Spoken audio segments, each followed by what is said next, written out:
Hello mga kaps, mga guys, mga kababayan. Pakinggan po natin ang sagot ni Senador Tito Soto tungkol dito sa puwersa sa Senado na balak siyang palitan din. May puwersa diyan sa Senado na gusto din siyang palitan bilang Senate President. So ito ang kanyang pahayag. Well, merong may mga nababasa kami mga trolls na gano'n. Trolls kasi wala mga follower, yung mga nagbibigay ng komentaryo nila to that effect. Pinakamagandang tanong sila, bakit? Ang sabi nga, casus belli? Bakit? Di ba? Bakit gusto nyo magpalit agad? Ano ang problema? Siguro, pwede natin tanongin sila. Or baka naman, as usual, there are people who dislike people. There are many people who dislike me. No matter what I do, they will dislike what I do kahit makakatulong pa sa kanila o sa bansa. At meron din naman mga tao na naniniwala sa mga nagawa ko na dati at nagawa ko na sinusuportahan nila yung aking leadership. So, it's really that way. But again, it boils down to the numbers later on. So, bakit daw? Bakit? Ano naman ang magiging rason, no? Bakit papalitan siya kaagad? So, sa pagtatanong niya, guys, parang hindi niya alam kung ano yung naging pagkukulang niya dyan, di ba? Nako naman, Tito Soto, pang-itbulaga ka lang talaga, di ba? Alam mo naman na maraming na-question sa'yo na sa kasagsagan ng hearing ng Senate Blue Ribbon Committee, abay, nagkaroon ng balasahan kaagad dyan sa Senado. At nagpalit kaagad kayo ng mga opisyalis dyan ng biglaan at nagkaroon ka kaagad ng mga desisyon na wala kang consultation sa kapwa mga senador mo. Ibig sabihin, nagmamalabis ka agad sa kapangyarihan mo, kaupo mo pa lang na meron ka kaagad kabulastugang ginawa. What? So masasabing kabulastugan yung mga naging pasya mo sapagkat nagdesisyon ka ng ayon lang sa sarili mo at ang naging batayan mo na ikaw bilang Senate President ay mayroong karapatan na magpasya ng mga bagay na gusto mo at ipa-implementa. So mukhang nagkamali ka yata ng kalkulasyon sa ganyang mga bagay. Dapat naikonsulta yan sa kanyang mga kapwa opisyalis. Dapat alam yan. Naikonsulta mo. At kung ano yung mapagkasunduan, yun ang masusunod. Hindi yung alone na wala kang kinonsulta at magdidesisyon ka na lang, magpasya ka kagad na hindi alam ng mga kasama mo. Hindi, siyempre, may reaksyon yan. No? Masama, iba yung reaksyon sa'yo. Kaya ang magiging dahilan yan, parang bias ka. So yun ngayon ang sagot doon sa tanong mo na bakit? Anong dahilan nila? Bakit na ako papalitan kaagad? So, di ba? Bias ka kasi at nagmamalabis ka sa iyong kapangyarihan. School bukol kasi yung napag-aralan mo kumbaga pamilusot po, palusot-palusot na mga istorya. Baka nakakalimutan mo, wala ka sa pelikula. Wala ka sa Itbulaga. At dito guys, ay ang napipisil ng puwersa na yan dyan sa Senado na ipapalit kay Tito Soto ay si Peter Cayetano. Di hamak naman na magaling yun si Peter Cayetano kaysa dyan kay Tito Soto, di ba? Gaano siya kakumpiyansa, no? Yung confident niya, no? Na hindi siya mapapalitan. So, pakinggan natin yung kanyang sagot. Most probably because siya yung binabanggit sa social media, ng mga trolls, Confident. I leave it up to God. I am quite confident that my colleagues understand why we had to change leadership, and I think most of my colleagues, sa matter of fact, may mga iba kaming mga hindi kasama sa majority na kausap namin, interesado nga na sumama sa majority. Ayun lang naman natin biglayin. Ipinahayag din niya yung tungkol sa ginawang rekomendasyon ng Senate Blue Ribbon Committee na Witness Protection Program sa mag-asawang Diskaya. So ito yung kanyang mga dahilan kung bakit hindi niya nilagdaan ang nasabing rekomendasyon. September 8, ang issue was Senator Marcoleta wanted me to sign tawag ba dito? He wanted me to sign a letter to the Secretary of Justice. I have a copy of the letter here, no? Na gusto yung ating inquiry daw, nire-request na itong si Pacifico Diskaya and si Saria Rowena Diskaya be admitted into the Witness Protection Program. Pursuant to so and so, ganyan. Ibig sabihin niya, bibigyan mo ng immunity itong bigla. So, pagdating sa akin ng sulat nung gabi, hindi ko pinirmahan. Ang sabi ko, i-refer ko ito sa i-refer ko ito sa Blue Ribbon na bagong chairman dahil alam ko, kinabukasan, magkakapalitan. At ang tinanong ko nga, bakit sila nagmamadali na ipasok sa state witness to? Hindi pa tapos, hindi pa natin nabe-verify yung veracity ng mga sinasabi. We should always verify first the statements na sinasabi. Hindi pwedeng madaliin ng pagiging state witness, di ba? So, eto guys, paano niya naman mabiverify yung veracity na ginawa ng mag-asawa? Kasi pinalitan mo na yung chairman ng Senate Blue Ribbon Committee na nag-imbestiga sa bagay na yun. Diba? Talagang mawawala ng kabuluhan. Sabi mo kasi nga, kinaumagahan, papalitan yung Senate Blue Ribbon Committee chairman, kaya doon mo muna isasangguni. Yun kasi ang dahilan eh. Yun kasi ang naging way mo para mapalitan si Senador Marcoleta bilang chairman. At bigla ikaw ang naging Senate President at inilagay mo namang kapalit ni Marcoleta ay si Senator Lacson. Ibig sabihin, niluto ninyo ba? Niluto. Ang nakikita kasi namin dyan, pinipigilan ninyo. Ginagawa nyo ng paraan na hindi matuloy yung investigasyong ginagawa ng Senador Marcoleta doon sa mag-asawa. Dahil mapapaamin at mapapanguso ni Senador Marcoleta yung mag-asawa kung sino talaga yung mastermind dyan. Kung sino nagbibigay ng project sa kanila, sino yung mga congressman na nabigyan, na nakatanggap ng mga porsyento. Diba? So, ito pa yung matindi na sinabi nito, mga guys. Pakinggan natin. At ito mabigat eh.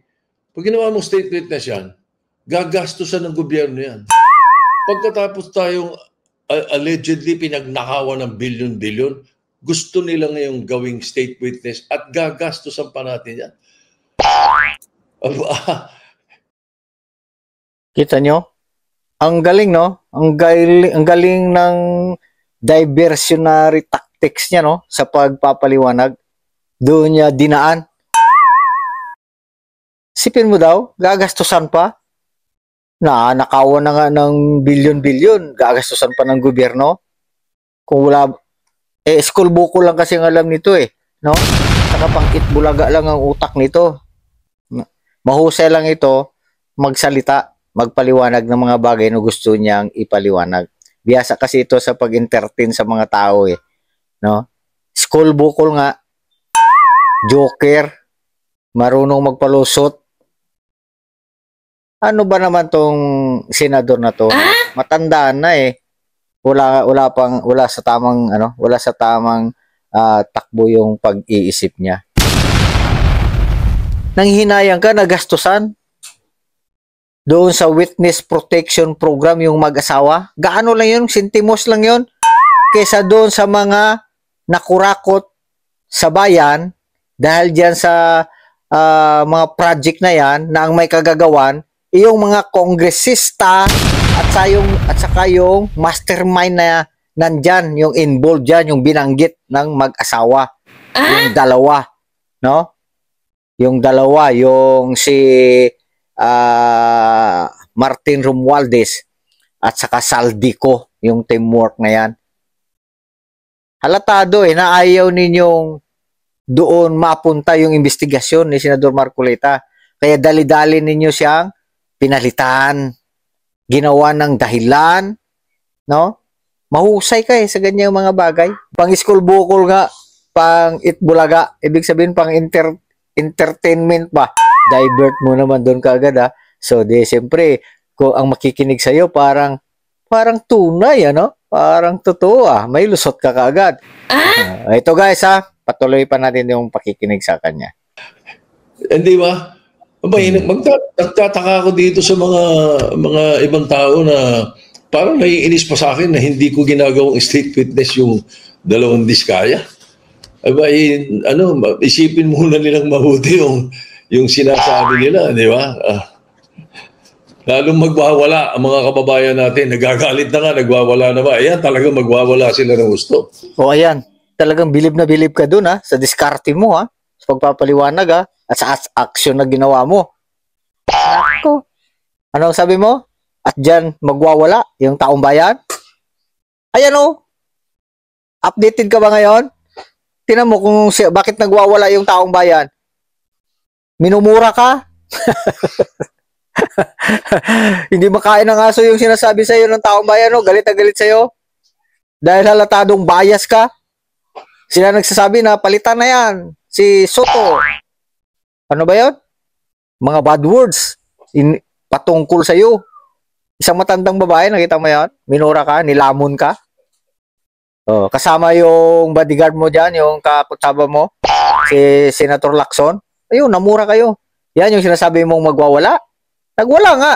Pero hindi doon sa ginawa ng Blue Ribbon Committee na pagmamadali na mabigyan ng protection yung mag-asawa.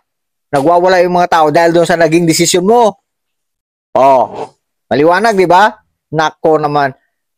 Kaya sinasabi ko nga, tumanda na lang kayo dyan sa Senado, pabalik-balik na lang kayo sa inyong serbisyo dyan, no? Pero, wala kayong nagawa na patigilin yung korupsyon. Namamayagpag na patuloy yung korupsyon. Sige, sabihin nyo, ilang taon na kayo dyan? Ilang taon na kayo dyan? Pabalik-balik na lang kayo dyan sa serbisyo. Napigilan nyo yung korupsyon? Eto, si Senador Marcoleta, buwan pa lang. Bago lang bagito. Sa kanyang ginawang pag-iimbestiga, may matutumbok na kaagad. Napagsalita niya, yung mag-asawa, confident yung mag-asawa na nagsalita, nagnguso, kung sino talaga ang may pakana, kung bakit yumaman yung mag-asawa, kung bakit nakakuha ng project yung mag-asawa, di ba? May nainguso yung mga nandyan sa gobyerno. Yung kaibigan mo na nag-request sa'yo kay Braille, ibinigay mo kaagad. Halatang-halata ka. Yun, kaya nga, minumura ka ng taong bayan doon. Nagrarally sila ngayon doon sa EDSA. Hintayin mo pa yung susunod na rally nila. At baka sugurin ka sa bahay mo at sunugin yung bahay mo. Ay sus, wag naman sana. Yung na nangyari doon sa ibang bansa ay mangyari sa inyo at sa pamilya mo. Di nakakahiya. Kaya magbagong buhay ka na. Bagong buhay ka na habang maaga pa. Magpakatotoo ka na, no? Huwag mong kampihan yung mga taong nandyan na na-involve, huwag mong sanggain, no? Huwag mong gawa ng paraan para mapagtakpan. Isalba mo yung sarili mo, ang buhay mo at ang pamilya mo sa galit ng taong bayan. I-verify natin yung mga sinasabi nila kasi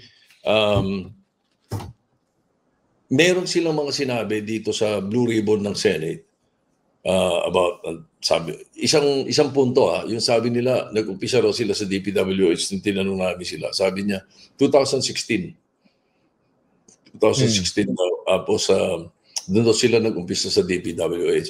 Sa mga interview nila sa media may sinasabi sila thereabouts, no? Na yun nga bigla silang yumaman sila dahil sa negosyo nila sa DPWH, ganun yung silang mga kwento at sobrang yaman. Ngayon, nung nasa house, tinatanong sila dyan, ang sinagot, panahon pa raw ni Gloria, kasi bakit napakalaki ng naamas ninyong bilyones? Ang sabi, hindi, panahon pa raw ni Gloria Macapagal. Ando na sila sa DPWH hanggang kay Noynoy, panahon ni Noynoy, at saka dito nga sa panahon ni Marcos. They jumped the 2016 to 2022 point. Samantalang excuse me. Samantalang sila ang number one contractor of the DPWH on record from 2016 to 2022. Ba't di nila binabanggit yun? Again, Ano, we have ano to sabi niya? verify ito mga sinasabi nila. So, ayan. Sabi niya, dapat ma-verify daw muna, no? Sino magbe-verify ngayon? Eh, wala na si Senador Marcoleta. Sino yung nasign mo dyan na mag-verify? Yung isa? Eh, iba naman ang tirada nun. Ibang direksyon ng kanyang gagawin pag-iimbestiga, hindi katulad ng direksyon at layunin ni Senador Marcoleta. Alam na namin yung style nyo eh. Matatanda na kayo dyan eh. Paulit-ulit na lang kayo dyan sa Senado eh. Alam namin yung style ninyo. No? Sabi ko nga, matagal na kayo dyan. Wala kayong nahuli. Wala kayong nagawang pigilan yung korupsyon. Kaya huwag kayong magagalit kung makakarinig kayo ng ganyang mga salita mula sa amin. Punta kayo doon sa EDSA, doon sa nagrarally. Mas matitindi doon. Mga lightning ang marinig nyo doon sa bunganga nila. Diba? O, dito sa atin, mabuti nga tayo dito eh. Tinuturuan ko pa kayo eh. Kung ano yung mga mali ninyo eh. Pinapakita ko lang kung ano yung mali ninyo eh. Diba?